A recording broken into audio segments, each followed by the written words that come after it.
Hatat, welcome. I'm sorry about the delay, we're running late. My name is Nasud Atum Hutep Emreye Atumreye.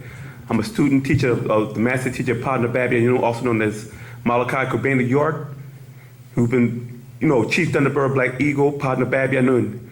He established these question and answer classes so you be able to question our doctrine. You know what I'm saying? Because he had wrote over 600 books. At one time it was 300, but it was over 600 books he had written since 1963, 67, and up to the date. So, he's been falsely incarcerated, kidnapped because of the doctrine that he put out for so many years, where it's disputing the lies, the untruths that these different black organizations, Caucasian organizations have been, feeding our people. So our job is to break the spell and give you right knowledge, right wisdom, and right understanding that leads to sound right reasoning. So if there's any questions that y'all want to ask, it's no problem, we're here, and that's what we're here for. We ask any questions, whether they're small or little. Any questions? Are you ready for that tone ceremony?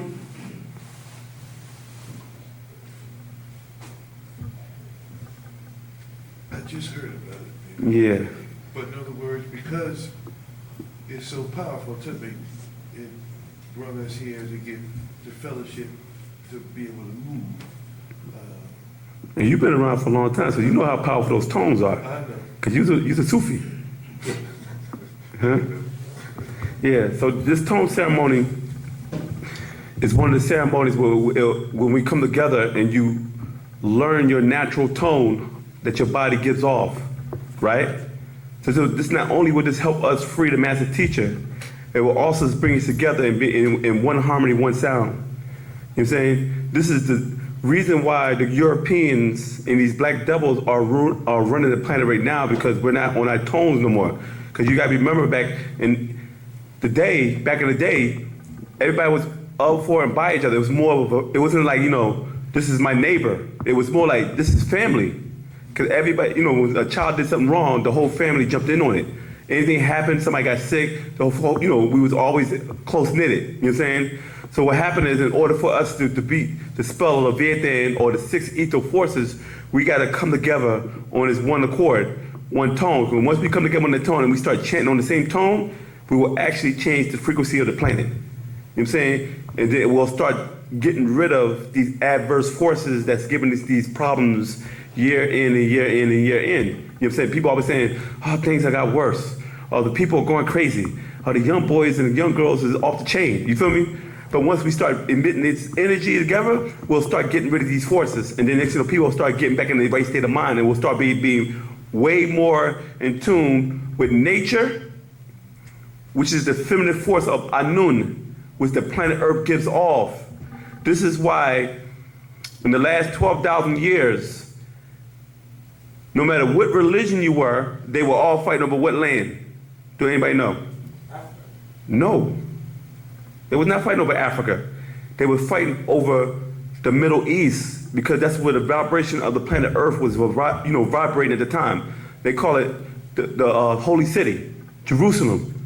Christians, Muslims, and Jews were fighting for this strip of land because the energy of the planet Earth has shifted in that geographical area, which were mostly predominated by Nubians. But when they figured out all the benefits that we were getting, they came in there and displaced us or killed us or wiped us out and took over this area.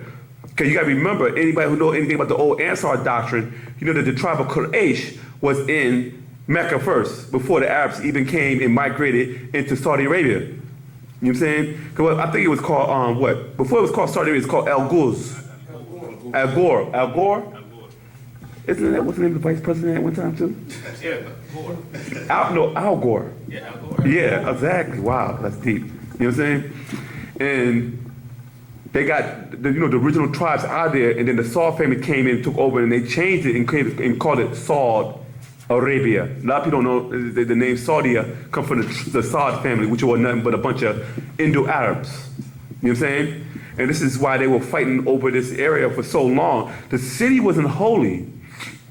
They thought it was the city, but it was the energy. And whoever was in the area where that energy at, they reaped the benefits of nature. This is why it always seemed like they was being blessed, or that things were going good in their way, because they was in this area. We have a book called perception change, 2012, where it actually goes in detail about that. Every 12,000 years, the planet Earth shifts its energy to a different location every 12,000 years. Now, it has shifted from the Middle East to Africa. And this is why you're seeing a lot of great things happening with African Americans and Africans abroad. Yeah, Is that why the Arabs are so wealthy? Because of the energies over there? exactly. You said the age of what? Because of the energies over there that you just spoke of. Exactly, because that's, like, you gotta remember, whoever took over that place, whoever, you ever see the movie called The Kingdom of Heaven? Yes. You know what I'm saying? This is a movie that was showing you how the Christians and the Muslims were fighting over the city. Because whoever controlled the city reaped the benefits. The benefits. This is why they were getting so much wealth, so much blessings, because they was getting the energy from our planet, which they was not supposed to be there. But they came in and took over and was benefiting from this energy. Now that the energy is not there, what's happening to the Middle East now? War. But who's wiping them out? No, it's an African. His name is Barack Hussein Obama. Because when Bush was in office, he did a little bit, but since Barack been in office, he's been taking off the heads of each Islamic country. He took out Tunisia, Algeria, Libya. He caught, what's the guy named, the terrorist dude? Bin Laden. Bin Laden. You know what I'm saying? He pulled the troops out of Iraq. Egypt. You know what I'm saying? Egypt, he just took out Mubarak out of office. So, it's their so-called invincibility is now just dissipating. These guys are weak. These guys are like, Islam is a joke now. If you look at what's going on worldwide. Now you got women walking around with tight, what you call them, leggings, shirts, and they still got their kimono or their hair covering on. But they, back in there, you wouldn't even see them wearing that like that with the modern look, the hip hop look. Now they got the hip hop look, but they still wearing their little hair covering. Because they still want, they really want to go here, but before they take their hair, there's one more little piece of garment got to be removed before they get over to the devil side. You feel me? So this is, and now that the energy of Anun is in Africa, you're benefiting.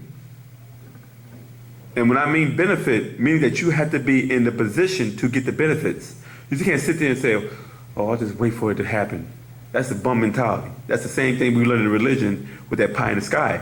You have to start creating avenues, different businesses, different things where you're able to facilitate people's wants. And what happens is this energy will actually help you be successful.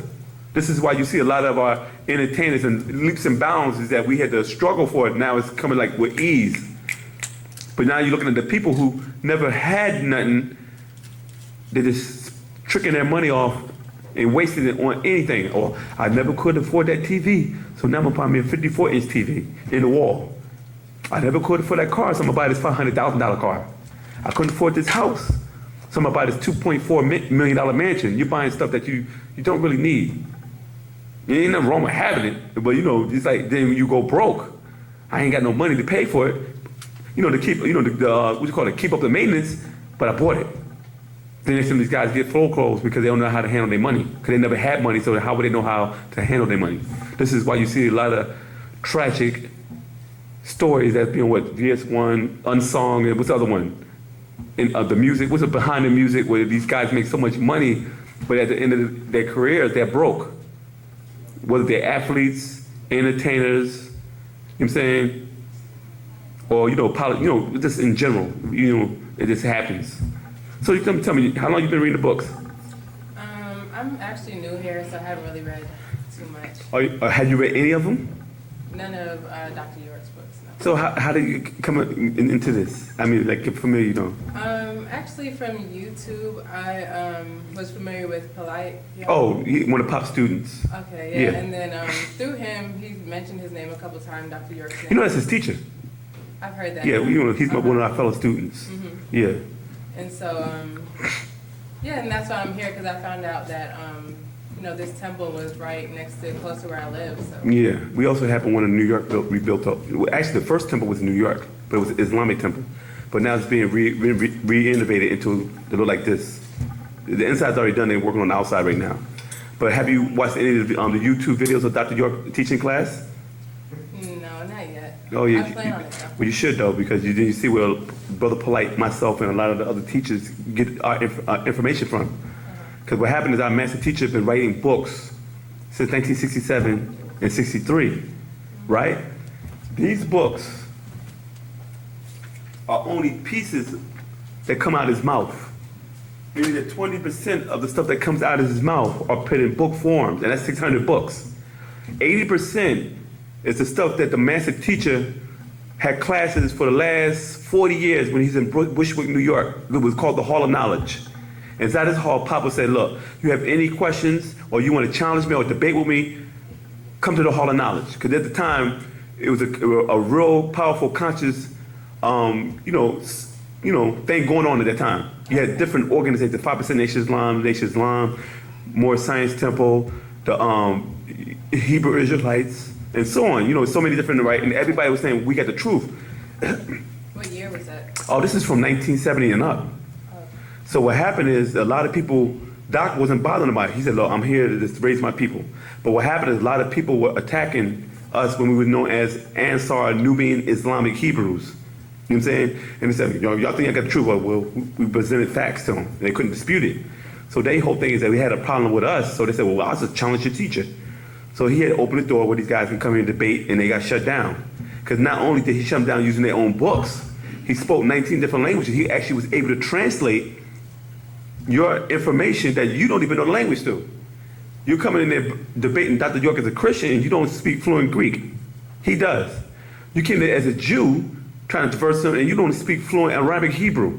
He does. You came there as a Muslim trying to diverse him on the Quran and you don't speak fluent Arabic Fusha, the classical Arabic. We ain't talking about no Persian and stuff like that. I'm talking about the Quraysh.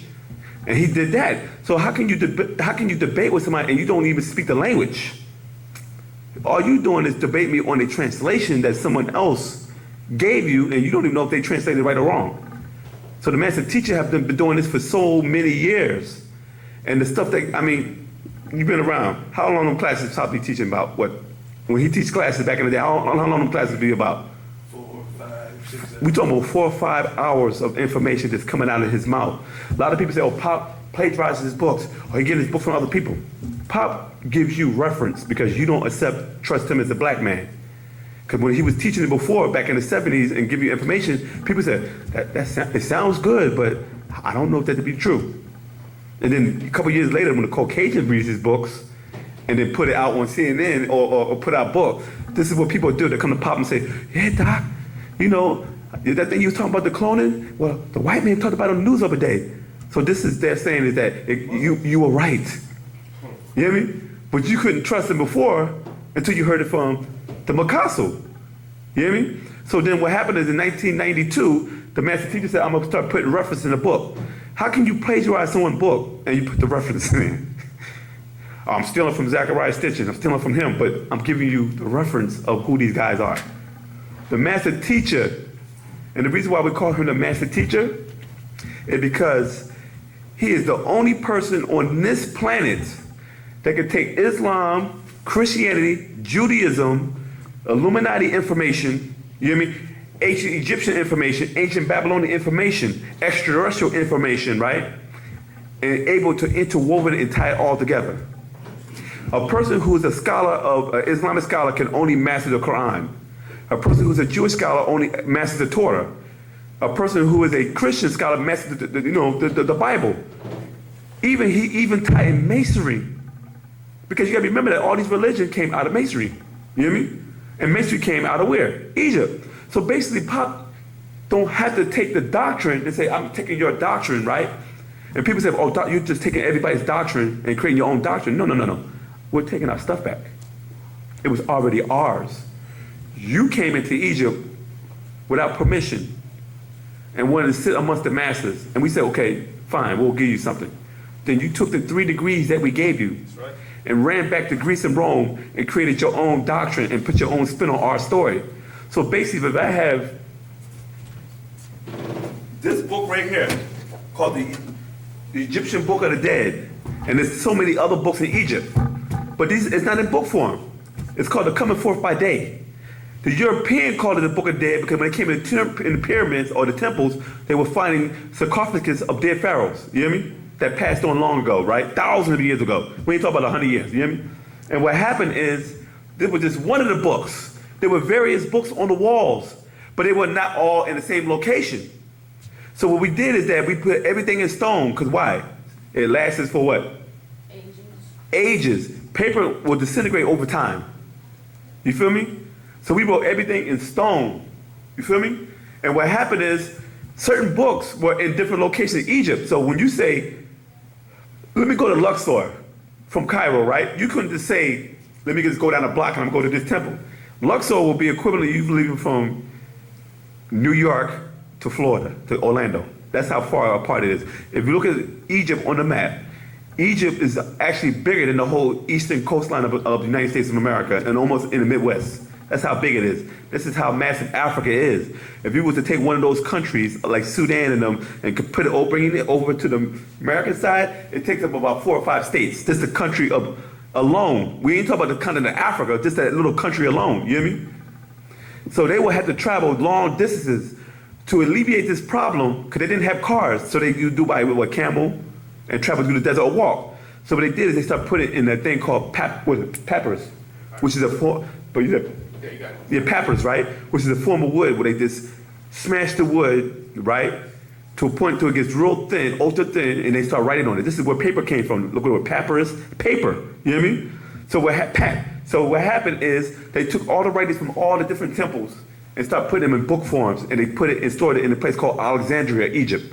This was the great library that was talked about in ancient time, where people like Herodotus, Socrates, Plato's, they will come from Greece and they will go to this library and learn Egyptian mysteries. You know what I mean? So what happened is they took one of these books and created this book. Then someone came along and said, let me create this book. Let me create this book. And then you got your Torahs, you got your Qur'ans, you got your Bhagavad Gita, you got this, you got that. You feel me? And then when the master teacher goes into this doctrine and pulls it out, people say, oh, you're taking from everybody. No, I'm taking back what y'all took from this. Because it's all in one spot right here. You just took pieces and portions out and created doctrines around chapters and paragraphs and people. You know what I'm saying? And this is why the master teacher is able to tie everything in together because it came from Egypt and it was the source. Yes?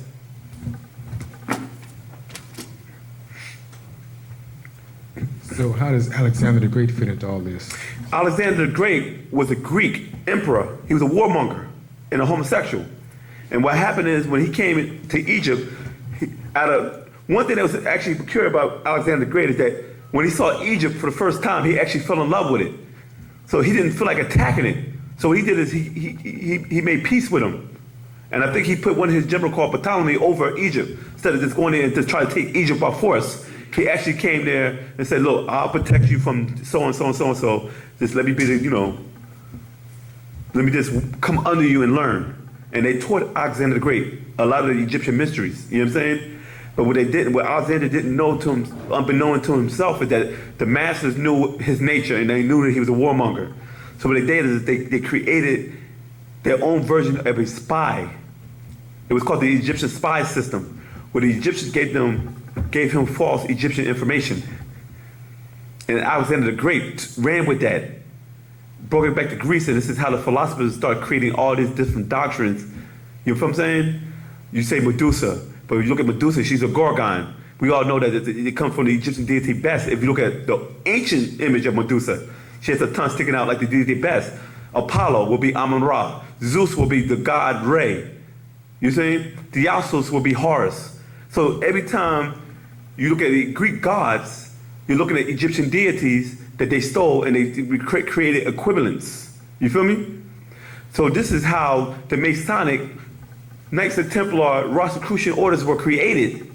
They were created from ancient Egyptian teachings. And because we never taught them the other 6 degrees, they don't understand what each seat in the lodge, you know what I'm saying, or the temple represent, because we never gave them the names. We never gave them this, we never gave them that. This is why they had to put worshipful master and junior warden, certain so on, as these titles, because we never gave them the actual deities. You know what I'm saying?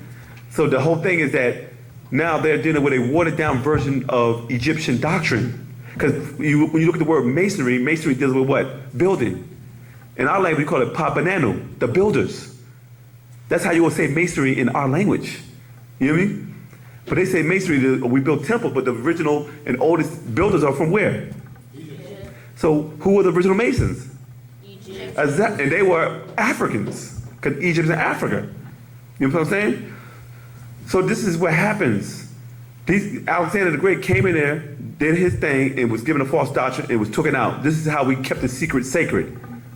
And keep it from what? Mouth to ear. See, what happened is people think they're so deep, because they got the manuals in written form, but you gotta understand that the masters would never put the sacred teachings in a book, because you were not worthy tried, and qualified and ready to be tried again. So why would I give a nigger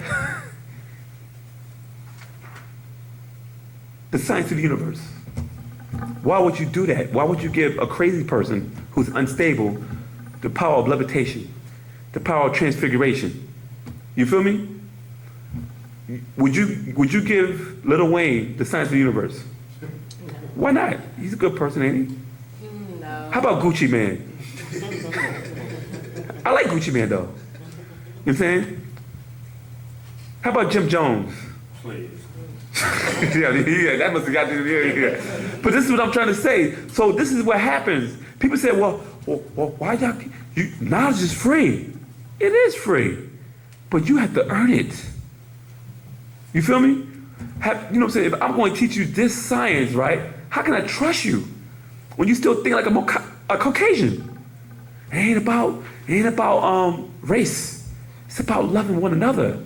So you mean to tell me I'm gonna give you my African culture, my science that was passed down from generation for generation, give it to you with that mentality.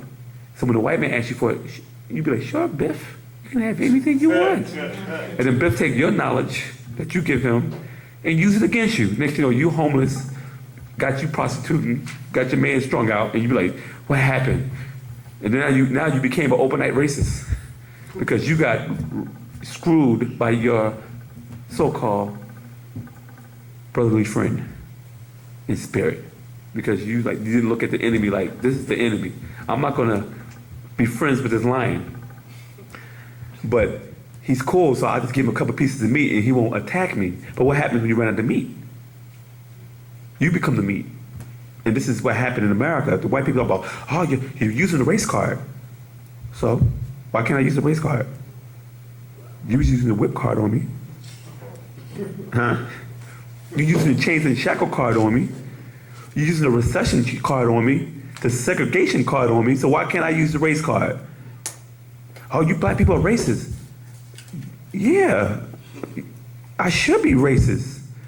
After feeling like whips on my back and dogs biting me in my legs and getting hosed down by water holes. I mean, we're not racist by nature, but look at the stuff you do to people. You keep beating somebody up and you think they're gonna sit there and like, oh, thank you, Mr. Bully, let's pray together. But you can keep bullying me. You can keep beating me up and taking my lunch money. You know what I mean? This is what Europeans do. Look at what Barack Hussein Obama is doing. They hating on Obamacare, right? And then you got black people hating on Obamacare. Obamacare. First of all, let's keep it real. Who's been to the dentist without insurance? Just for a checkup gonna cost you $300. You hear me? Then come back, get your 2 port, that's $150. If they got a drill, that's $1,000. If they got to do other things, you're talking about a couple $1,000 checkup and come back for for follow-ups, right or wrong. You go to get a kidney change, that's about what, 20 G's? Don't got one? I'm sorry, you have to put you on that long waiting list. Might not even make it. You hear me? You can't afford it. You cannot afford medical expenses in America. Pills cost about $300-400, and that's just a prescription. Ain't like a whole box of medication. We talking about one prescription. You hear me? And if you can't afford that, what they tell you? Well, just get the generic brand. You hear me? And that will cost you like $100. With the Obamacare, they like just pay the insurance. You don't have to worry about none of that. It pays for everything. So the way Obama worked is like the government pays for Medicaid, right? You hear me? So it comes out the taxpayers' dollars. But if you're paying insurance, It won't come out the taxpayers' dollars, and you're helping yourself. But what happened is the problem that the Republicans got is that the pharmaceutical companies put money in their pocket to sell you out. It's called overbilling. You know that, right? Medical billing is one of the biggest professions right now in the world right now in the United States. Medical billing. Biggest scams. You know what I'm saying? Where they actually charge you 3 times the amount what they're supposed to charge you for. You feel me? And then you're like, damn, I can't pay this. So next thing you get a phone call next month. Hi, this is Roger. I'm here for collections. And we're here to collect that money that you owed. We set up a payment plan or something. And you can't even keep up with that. You got to worry about student loans, rent, your job, transportation. Dude, the capital society is crazy. Right? But all these years they talk about, down with communism. But you're in debt to communists. China is a communist country. But you're in debt to China. How's that happen? How do you talk about these guys are communists down with it, but you're borrowing money from communists? And communism, in Russia's communism, but these guys are flourishing. But what capitalism, we're falling. We're in debt. We owe people money. We're taking other people's product to sell to other people. You feel me? So Obama's like, he cutting out the middleman. The pharmaceutical companies were making decisions and putting people in office. We'll put you in office as long as you take care of us and make sure you pass these bills so we can make these people sick and sell these guys cheap medicines so you can be on dialysis. Because I'm telling you the real money's at. It's not in the hospitals, because if you get sick, you die. They can't make no money off you. The funeral homes do, right? But you can only be buried one time. So you know how the hospital make their money? The pharmaceutical make their money? By keeping you sick. Meaning that if you eating all these sugars, all these sweet chemicals and all this crap, right? You won't feel it now when you're young, but you will feel it when you get older. And what happens is the first thing goes is them doing kidneys. Because you drink so many doing Dr. Peppers and Sprites and Pepsis and stuff like that, and it messed up your whole doing kidneys, right? Because when people got kidney problems, you can't even eat a banana. Banana can actually kill you because all that, what's that, potassium in it? Your body can't take potassium in its pure form like that. That's what kidneys for. You eat a banana. I know cats that's on dialysis. They eat a banana and almost died. You hear me? Because the kidney's supposed to filter out those poisons. The liver too, right? You hear me? And the liver is the only organ that actually regenerates itself. Did y'all know that? Huh? Now they got these new drugs out that actually destroy the liver. What's the thing called? It's a new drink. It's a drink they got out where people drink it and it'll destroy your liver. Monster? No, it's a drink they got in the clubs. The rappers are pushing a new drink or something. And if you drink this drink, no, it's not syrup. It's a combination of two poisons, some type of concoction. I don't know that. I'll give it to you next time I get it. But when you drink it, it destroys your liver. Yeah. I know the birth control pills are doing it also. Yeah. I have a cousin in Chicago. That happened to her. She was taking that Yaz birth control pill. Yeah. And messed up her liver. The doctor said her liver looked like she was a heavy drinker, but she doesn't drink. And they found out it's because of that birth control pill. She had to stop taking it. It's Monster mixed with vodka. That's what I think it is. That's it. You hear me? Those high energy drinks. That's what destroy your liver. Is Monster mixed with vodka. Y'all heard of that combination before? I know y'all been in clubs. Come on now.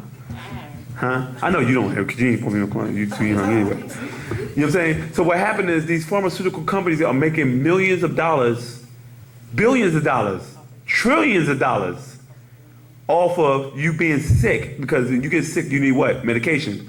They're trying to get you to the point where you're so sick that you're on dialysis machine so they can get your blood, because the blood banks ain't quick enough. And when you go to your dialysis machine, they take your blood out your body like a vampire, clean it, and then put it back in your body. And then next you know, you get on the dialysis machine. You should be feeling like, oh, I feel better now. You know what I mean? As your blood get clean. People come out dialysis, they feel weak. I'm drained. Because they took a whole quart. how many quarts do you have in your body? 2 quarts? They take about a couple pints out. You hear me? And let your body reproduce the rest. Yeah. What are they doing with the blood? Oh, they drink it. Why? Because they're hemophiliacs. Our master teacher wrote in a book called in 1982 and another book in 1988. It was called The Pale Man and it was called Sons of Canaan. What happened is albinos, when they're born, the first thing they need is what? Blood. A blood what? Because they are hemophiliacs. They don't have enough plasma to clot. So they have to get a blood transfusion. But what they're not telling you is that a lot of these Caucasians that you see on the street 90% of them had got blood transfusion at birth. But you don't know that. That's why they always going to get a checkup because they're getting a dose, they're getting a re-up. Check this out. CSI. You remember I watched that show? Huh? Yeah. They find a little blood right here and hit it, and they do like this. Well, we got blood. Run tests. Next thing you know, Horatio Kane's picking up the dude like, you're going to jail. You know how Horatio be? You're going to jail. We got you. We got your DNA, right? Off a little smudge. But in the hospital, they take six vials of your blood and say, we run a test. Put it together. 6 vials, smudge, meaning that you don't really need 6 vials of blood. As according to a smudge, they can run the test. You hear me? But it takes 6 vials of your blood. What do they do with the extra blood? They got places in the hospital right now where they take dead remains, body parts, flesh, and they grind it up in this machine in the hospital. Y'all ain't know about that, did y'all? Anybody work in the hospital? There's a waste disposal machine. It takes all the flesh and everything and it just grinds it up into a pulp. They don't tell you what they do with it. Yeah, go ahead. It's facts. That's what it is, facts. Yeah. Speaking of that, you're talking about the blood. I think I remember one book the master said that was a point of slavery.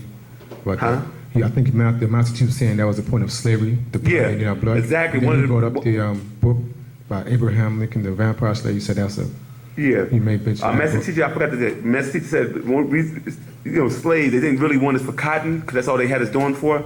Mostly all the hard labor that they show you in these movies like Roots, and we wasn't doing all that hard labor like they told you. We were really chilling on the plantations. We got abused and everything, right? Sexually. But the Irish and them were the ones that doing all the back-breaking labor. That's why they don't like us. While we sitting there picking cotton. But we was there for food supply. Meaning that if you look at Caucasians, 90% of the white man that dates a black woman that walks down the street do not have straight fur, stringy weave in their hair. Majority of those women that you see walking down the street either have braids, dreadlocks, or short haircuts. Am I right or wrong? Have y'all seen this? So why would the Caucasian man go with a natural looking woman when the black woman is looking like the Caucasian woman? He don't want that. He wants the pure blood Nagaru because he wants that good blood. He knows you got that stuff in your hair, you probably ain't eating good either. Because he know that people that's conscious are conscious of the diet. Right. And you know, a lot of those conscious women that date these white men are very conscious. They are vegetarians and they into hygiene. You know what I'm saying? Caucasian want his blood good. So he look at you though. You eat pork, you eat Popeyes, you eat McDonald's. That blood is gonna be like tasting like damn McNuggets. You hear me? So I'm just gonna go get some of this vegan blood. It's real. A lot of people say, well, that's not real. The vampire thing with the things, that's mythology. They use the IV. You know what I'm saying? Any other questions? And with that, I'd like to pass the class over to my brother, Ma'ad Aket Atumre.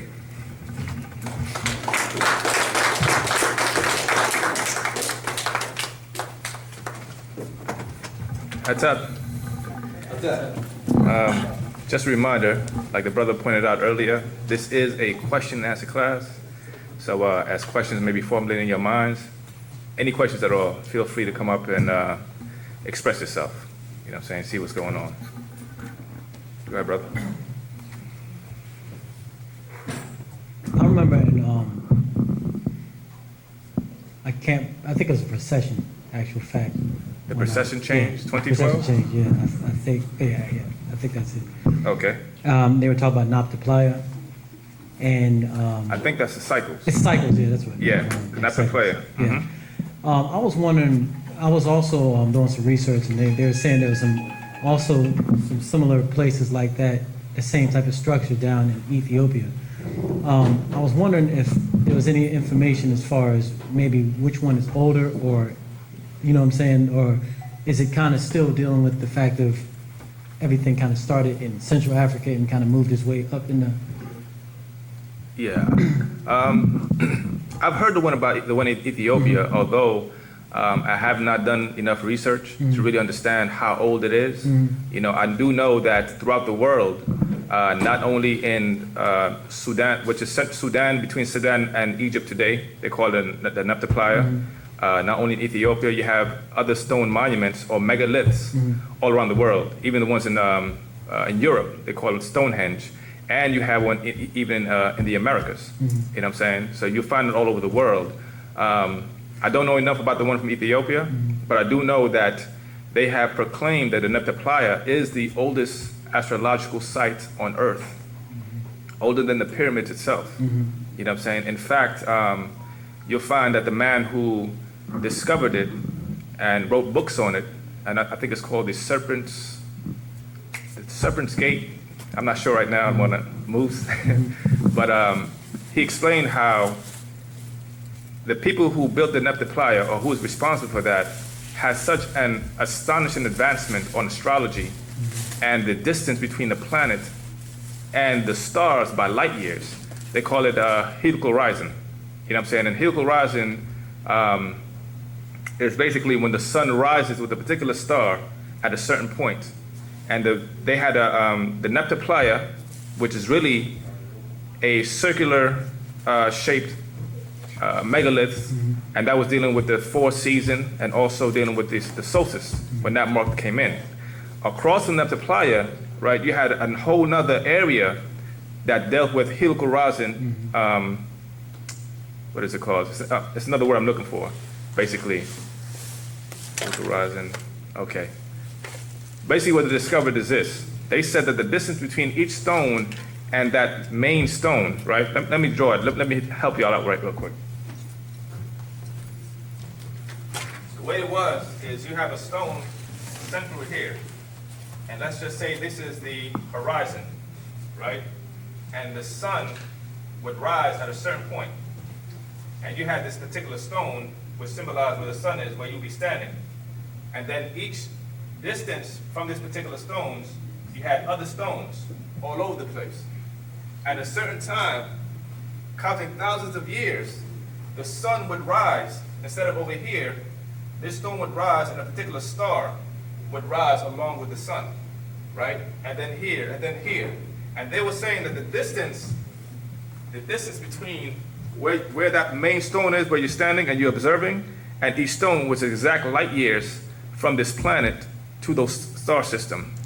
I mean, almost exact. You know what I'm saying? They even discovered, they said that in 2000, I think in 8 or 9, right? They've just now developed the technology to actually calculate those distances. And they said it's astonishing how precise that was.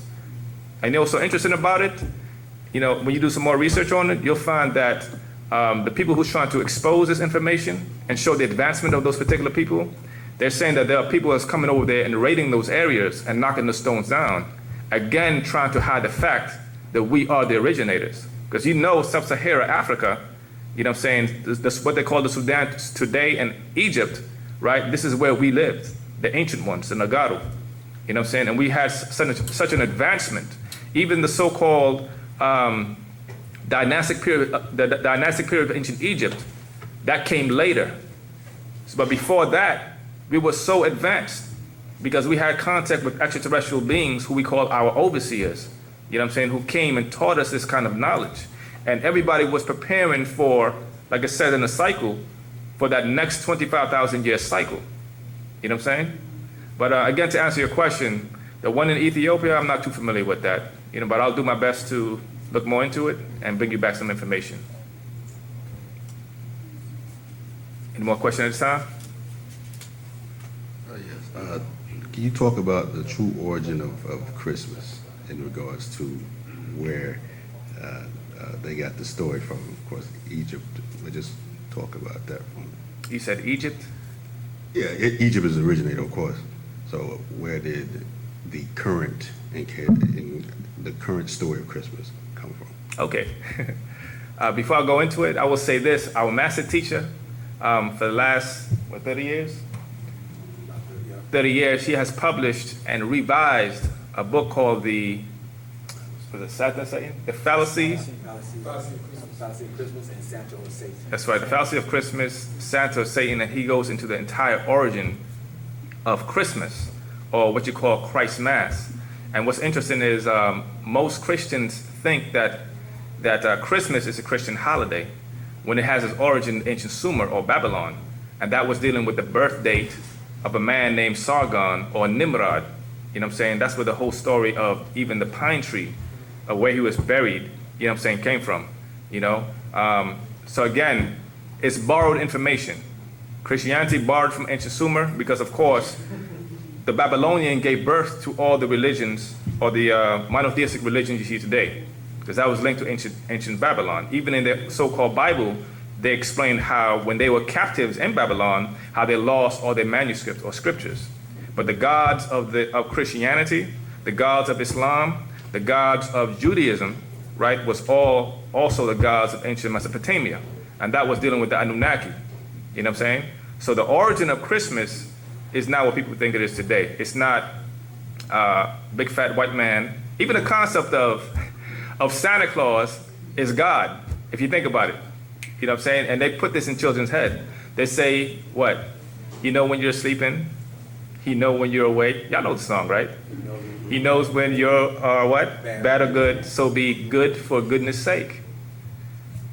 So this old man who lives in the Arctic, not the smartest place to live, right? Right. Knows when each child lives, what they're gonna do, and he reward them with a coal, and coal is significant of what? Of fire, because you use coal to do what? To warm yourself. You know, it burns, right? So this Santa Claus will reward you if you're bad with coal, and he will give you toys if you're good. It's the same Jesus story. It's everything about it. You know what I'm saying? And this is how they tied it in, so it could be a part of your life. And you know what's so interesting about it? It's a lie. It's a lie. It's okay to teach a child a lie, and your child will get mad if they don't get fulfillment, if they don't get that toy they want. You know what I'm saying? And you're busting your butt trying to make it happen. But it's okay to do that. But if you want to tell the truth, don't be ruining their Christmas. You know what I mean? You're a bad parent. You know, how dare you say happy holidays? You're supposed to say Merry Christmas. Whatever comes with that. But we're supposed to just teach these lies. All of their so-called holy days, which they say is holiday. You know what I'm saying? What other holiday did they force into our minds? What's coming up now? Halloween. What do we really know about Halloween? What do we really know about Halloween? You know what I'm saying? I'm going to go there. Oh, Hallows Eve. That was the Eve of Samhain. That was the New Year's for the Druids, right? The Eve of Samhain, who was called the Lord of the Dead. And this is where most of their bonfire of sacrificing animals, you know what I'm saying? Sacrificing human beings. That's where it came from. You get a trick or a treat. All that came from that. Paganistic holidays that they forced us to learn, you know what I mean? Since he was a child. Everybody learned that somehow, either from your parents or from the school system. And it's okay. You know what I'm saying? And it's just another one of their tricks to keep our minds trapped in their ways or in their holy days. You know, but the moment we decide to celebrate or create our own holy days, what are we? You're a cult. You know what I'm saying? Why are you going against the norm? What's wrong with it? Why are you trying to stop them from enjoying themselves? So I'm supposed to let my children or my child saturate their mouth and their bloodstream with sugars, right? Because child diabetes is real. We know that, right? In America. It's very real. It's funny how the modern societies have more sicknesses than so-called third world countries when it comes to organ failures and blood diseases, right? But you won't find that there. But the moment you try to exercise your own culture and do away with these particular holy days, something is wrong with you. You know what I'm saying? That's not what we're about, you know? But I hope that answered your question. Okay. Any more questions at this time? Okay, follow up then. Easter. We're gonna go to all the holidays, huh? Yeah, let's run them down today. Easter. I know some of it has to do with, of course, Christ was, after 3 days he risen, and I know that has to do, or I think I know it has to do with the sun, what is it, from the 25th to the 28th, rising at the same point in the horizon. Is that correct? Somewhere in there? No, okay, I'm way That off. sounds familiar. Okay, then just talking about the origins of Easter then. That's what that's for. Okay. Wanna take this one up? I'm gonna let my brother go ahead and take that one up, all right? Top one. What's up, Yasar? First, I'll start answering that question, or doing our best to answer that question, by a quote that our master teacher said. We have a book in the back the sister might have. If not, it's inside of our bookstore. And the quote that our the statement that I will quote of our master teacher, Pt.1, is, "Don't ask me to tell you the truth about a lie." Follow? It's strange when you move into what they term as their holidays or their holy days that you'll look into the various ones, and that's from New Year's, which is not really the beginning of the year, all the way to December 25th, which is the very last holy day or holiday of their Gregorian calendar. And they'll call these days holy days or holidays. And then they'll take each one of them, and we can tear it apart bit by bit, piece by piece, from the first one all the way to the end. I'll do that, and then we'll come back to your specific Easter. January, they'll say New Year's. New Year's, as we live it today according to the Gregorian calendar, they say, have 12 months in a year. And we'll do this. 12 months in a year, and we'll start with the fact that there's 12 months in a year. Nuwaupians, we have 19 months in our year. 19 months in our year, and 19 days in each month. 5 days in each week. There's 4 weeks. You follow 5, 10, 15, 4 weeks. And that fourth week has 4 days in it. So again, 5, 10, 15, the first 3 weeks. And then the fourth week of the 4-week month has 4 days. Right? If that didn't sound confusing to anyone. Anyway, 19 days in a month for us.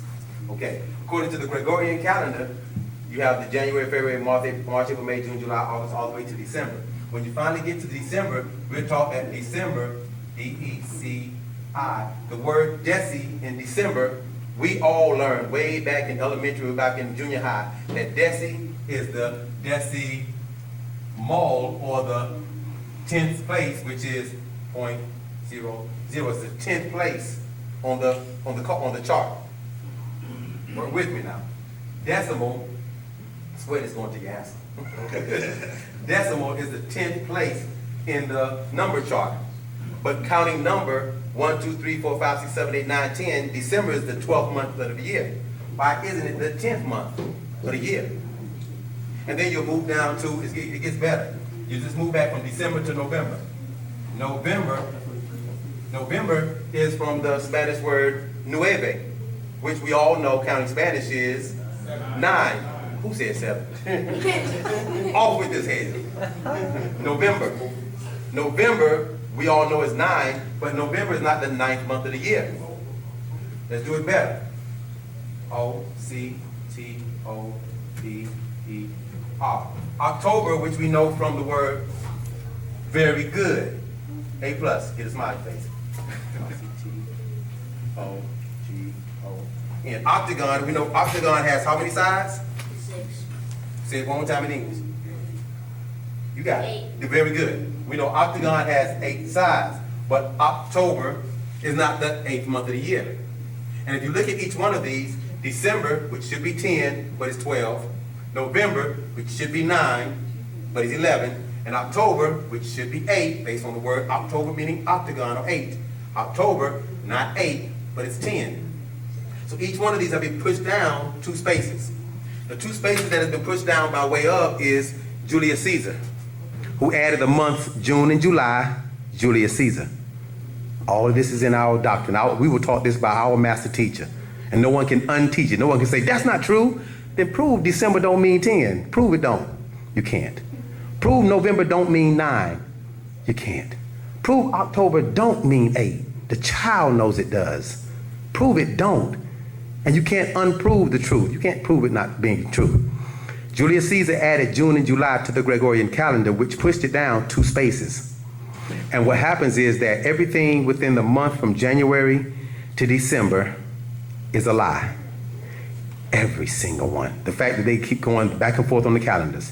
Okay, for your Easter, again, it's very difficult to tell the truth about a lie, is one of the reasons we said that. And we can go into explaining what their views and their concepts and all of this of Easter is, but then when you start factoring in the lie that this Easter bunny Peter Cottontail, lays an egg.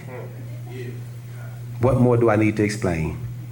Because we all know rabbits, bunnies do not lay eggs. You cannot ask me to tell the truth to you about a lie and then explain it to make sense out of it, or explain it to have some right knowledge associated with it. It is impossible. Anything I'll say to you trying to explain Easter will be me explaining Easter and trying to make sense out of Easter. It's not possible. Now again, we do have the fallacy of Easter, which our master teacher has written, and I don't know if it's in our bookstore, or you might be able to find a brother or sister. She might have it on the table in the back. You'd have to thumb through and see, because our master teacher is actually the greatest author on the planet. That's not my opinion. He's written books about every subject under and now above the sun. And the challenge that he put forth to the world is prove one word wrong, and I'll sit out in the audience and I'll listen to you. Prove one word. He didn't say one book, not one chapter. Prove one word wrong. And from that day forward, he says, I'll never write another book. And he's been writing since the 60s, and to this day, no one has proved him wrong. You've had some fools that have stepped forward like Amina Bilal Phillips, but some Muslim tried to write a book called The Ansar Cult in America way back in the days. He wrote a 180 some odd page book called The Ansar Cult in America. And our master teacher in turn wrote a book called The Ansar Cult, Rebuttal to the Slanderers, 609 pages. And every single verse that was in the Bilal Phillips book, every single paragraph, every single misquoted information, every mistake that he made from the spelling all the way through the entire book, he destroyed it. You'd have to read the book to think it is amazing, bro. And that very same book that our master teacher, Dr. Malachi Z. K. York, wrote, he asked to give that book out free. That anyone ever mentioned the book, the Ansar Cult in America book, he said, give them this one free. Don't even charge them for it. And that shut everybody up. Personally, I know I was born and raised a Muslim, and I gave that book to an imam. That, brother, here, you need to read this book, and gave me the book. I took the book and I read it. I was like, no, this ain't true. It can't be true. And I read the book. And meanwhile, I was waiting for books to come from the original tents of Kedar back in upstate, up New York. And I finished reading the book, and the very next hour, U.S. Postal Service guy came to the door and handed me a package with the Ansar Cult, Rebuttal to the Slanderers. I sat down, opened that, and I read that whole book the whole night. It's beautiful. My point for saying all that is, they have spent so much time trying to prove our master teacher wrong and have failed and keep doing it. Most of them, if not all of them, at this point have left him alone. They really have. They actually tried to prove him wrong one last failing moment when we were on our land in Eatonton, Georgia, on Kadesh. Beautiful, you'd have loved to have seen it. And he actually explained how Lewis and Clark, with the Lewis and Clark expedition with Ben York, he explained how, was it Lewis or was it? Yeah, Lewis and Clark. Lewis and Clark, yeah, but one of them is Lewis Merriweather, another one is Clark. I can't remember the names of each one of them, I really can't, it's not fresh in my head. But he explained specifically how Lewis got killed, how he was killed. He was killed and they buried him, and respecting his site, they never dug him up to see if he was there. They never dug him up to see how. They actually accepted and believed the report that was given to him by Clark, that he had died, and this is where they had buried him at. And our master teacher explained that he died because Ben York shot him in the chest 2 times and in the head. And they didn't know that. But to try to prove our master teacher wrong, years later, they literally dug his body up the very next year to see if he had a bullet in his head and to see if he had bullets in his chest cavity. And true enough, indeed, they found out that he indeed was shot in the head. And their thing is, how did he know that? And Ben York shot him before Dr. York was born. And they want to know, how did this man know that? It's not even recorded in history that he was shot in the head. How did he know that? Now, the question is, you all, in your attempt to try to prove our master teacher wrong, dug his body up and found that he is God. No other person would know that but God, how he died. You follow? So what happens is, all this information / outformation that we have been given in this day and time is all based on facts and reality. No assumptions, no opinions. And if the questions that you ask and we not knowing the answers is we don't know, that's the answer you will get. Not that our master teacher don't know, he knows. It's just that I myself, being a student of our master teacher, or any of the other students up here being students of our master teacher, haven't studied that specific subject in depth, we will simply say to you, without, as the brother said so eloquently, without moosing, we will say to you, I don't know, brother. And then what was the next thing he said? I'll do more research, I'll find out. We know the person that can find the answers. We know it. We've talked on the subject before. He and I, personally, at a job, having a conversation back and forth, he and I. And 2-3 days later, our master teacher sends an answer up in an update. We didn't ask nobody to ask him a question at all. We just spoke on the subject. And 3 days later, oh yeah, and there was an answer given for the subject we spoke about. We get our answers. We only say, prove us wrong. I dare you. We'll tear you apart in less than 5 minutes. We know what we're talking about. But Easter is a lie. The whole thing's around it. But see if the sister might have the book back there to be able to, more informed subject. And then he gives specifics. When in the book, he actually takes the origin of their lie and show the origin of their lie. Like, where did the lie come from? Because you can't just the sky is orange. Come on now. Okay, see, it was orange and then it was blue. Okay, well, dang, it is blue. Maybe it was orange. I don't know. I wasn't alive back then. Maybe it was orange. Why would they say that? Okay, there's some way that they actually take their lies from some pieces of information, some source of information. Our master teacher actually within the book, Fallacy of Easter, has actually recorded A through Z in depth. Yeah, that was the point of the question, so I'll just check out the book. Right. I'll see, I'll do my best because I know for a fact I have it and I'm not gonna read the book again. I'll do my best to bring it. If you're here for next class, nope, nobody will be here next class. We will not be here next class. It will be in South Carolina. Class after next, which means it gives me, 6 days, 23 hours, 56 minutes, and 6.7 seconds maybe to actually get the book, and we'll have it up for you. We'll do our best to present it for you in next class. Do our best. And you can have it. We just give it to you, and it's a gift, surely. It's probably given to me at some point. So, next question, please. Questions dealing with ziggurats and the other pyramid structures built down in Mexico. I'm just, as far as the Anunnaki built the ziggurats, correct? Okay. In Samaria. Obviously, right. The Tharu built them in all throughout Africa.